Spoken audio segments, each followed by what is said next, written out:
حجاج کی طرف سے ہندوستان میں قربانی کے تعلق سے یہ بات ضروری ہے کہ کوئی آدمی حج شروع ہونے سے 15 دنوں پہلے وہاں مکہ مکرمہ پہنچ گیا ہے اور وہاں اس نے اقامت کی نیت کر لی ہے، صاحب نصاب ہے، تو اس پر قربانی واجب ہے۔ اب اگر ہندوستان میں قربانی کرنا چاہتا ہے تو اس کے لیے ضروری ہے کہ وہاں 10 ذی الحجہ کی صبح صادق طلوع ہو چکی ہو، کیونکہ وقت وجوب قربانی ادا دونوں کا سبب ہے۔ صاحب بدائع الصنائع علامہ کاسانی نے لکھا بھی ہے،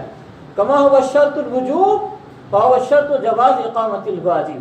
بدائع الصنائع جلد 4 صفحہ 211۔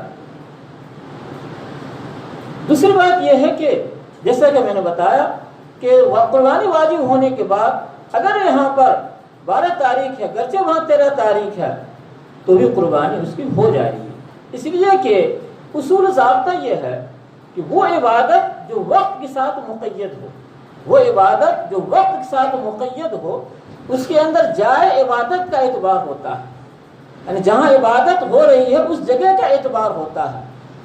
اور یہاں پر قربانی کی عبادت ہندوستان میں ہو رہی ہے، جانور یہاں جگہ ہو رہا ہے، اس اعتبار سے مقام قربانی کا اعتبار ہوگا۔ یہاں اگر قربانی کا دن ہے تو قربانی اس کی دائر اور درست ہو جائے گی۔